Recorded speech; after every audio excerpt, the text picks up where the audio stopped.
Saudações a todos, estou de volta com um novo vídeo aqui no nosso canal do YouTube. Lembrando vocês, mais uma vez, não esqueçam de fazer as suas inscrições e clicar no sininho para se manterem atualizados com os vídeos que produzimos aqui para vocês. Hoje o tema é modernidade líquida. O conceito de modernidade líquida tem sido muito debatido e muito falado nas redes sociais hoje em dia, e ele está vinculado à imagem do sociólogo polonês Zygmunt Bauman, falecido recentemente. Pois bem, a minha intenção neste vídeo é trazer para vocês um conceito sintético, mas que lhes permita compreender melhor o que afinal é isso que tem se falado tanto nas falas dos palestrantes e dos empresários e certos políticos, filósofos, sociólogos, enfim. Tem se falado muito de modernidade líquida, mas nós temos que ter uma compreensão mínima do que é ou do que tenta passar para nós esse conceito, para que não caiamos num lugar, né, sem muita explicação. Enfim, para a gente ter essa noção, eu proponho que a gente parta do primeiro termo deste conceito, termo modernidade.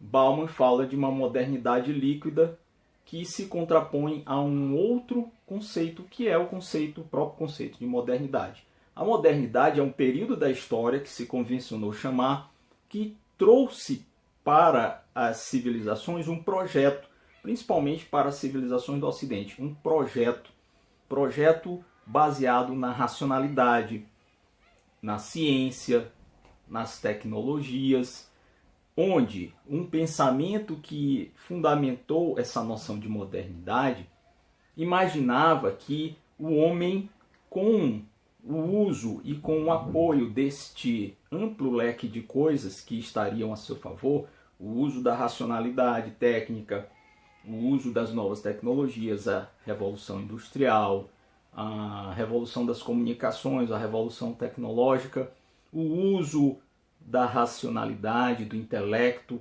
nos levaria necessariamente ao progresso material, progresso científico, progresso técnico, progresso moral, e que nós, seres humanos, atingiríamos a nossa maturidade, sairíamos da idade das trevas, abandonaríamos o viés de ignorância que sempre nos persegue, esqueceríamos das nossas superstições e nos guiaríamos para um momento de luz, de esclarecimento, de racionalidade.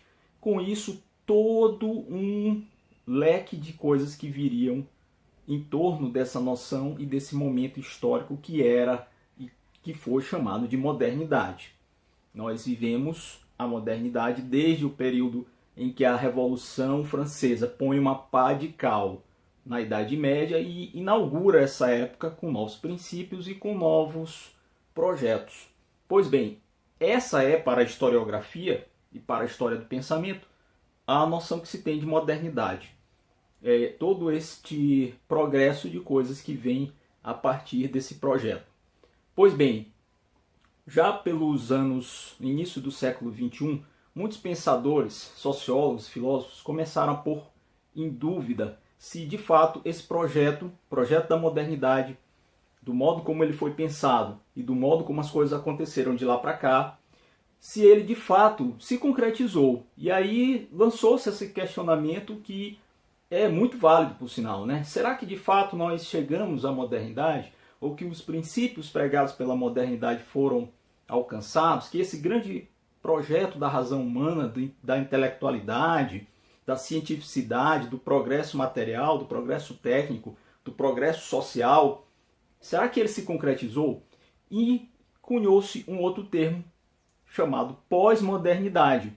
Alguns pensadores, alguns sociólogos começaram a dizer que nós já estávamos vivendo um período outro que não era mais aquele com aqueles princípios, com aquelas ideias, com aquele projeto de vida, que estávamos, na verdade, já no momento pós-moderno, porque outras referências, outros conceitos, outros valores teriam se imposto e superado aquele momento ali.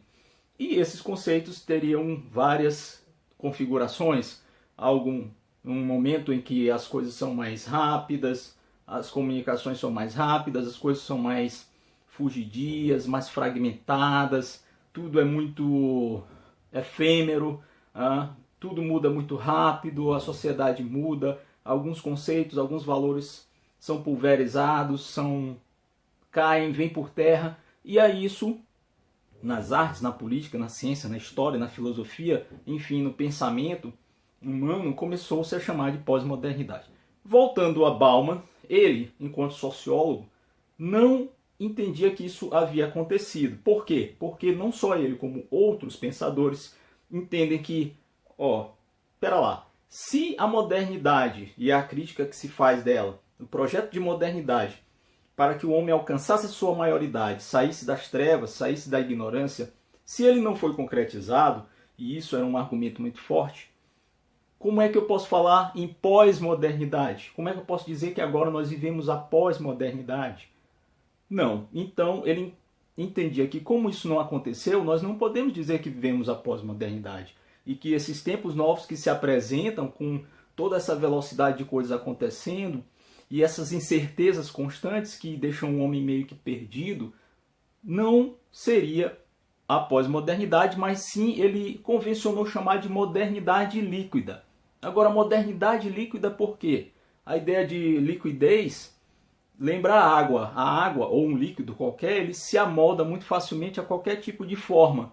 Então, ele faz um paralelo com a forma com que as coisas são atualizadas o tempo todo, como que as relações humanas se fazem fluídas, se fazem diluídas, fugazes, rápidas, evanescentes, e utilizou esse termo liquidez para caracterizar a fragmentariedade, o passar rápido, o evoluir das coisas de forma um pouco incerta e insegura que toma conta do espírito dessa nossa época, do que vivemos agora. E para ele ainda é modernidade, porque se não superamos e se não atingimos tudo aquilo que buscava como projeto a modernidade, nós estamos num período de modernidade líquida. Não é mais aquele projeto. Não foi à frente ou não se concretizou. Então, em contraposição à modernidade sólida, que ele chamava, dava nome de modernidade sólida ao que nós conhecemos como modernidade, aquele projeto histórico, a modernidade tal qual a tradição do pensamento filosófico e sociológico implantou, ele chamava de modernidade sólida. E esse momento que vivemos, cheio de incertezas, rápido, veloz, fugaz, diluído, fragmentário, ele chamou de modernidade líquida pela razão que eu acabei de expor, fazendo a comparação com a fluidez dos líquidos e da água, coisas que passam e que tomam formas as mais variadas numa velocidade, num jeito muito rápido. Pois bem, era isso que eu tinha para vocês nesse breve vídeo, lembrando de uma noção muito importante e que pontua os debates hoje em quase todos os âmbitos, que é a modernidade líquida. Fico por aqui, me despeço de vocês, espero que nós possamos nos encontrar no próximo vídeo. Até lá, grande abraço, subscrevam, curtam e sigam a gente nas redes sociais.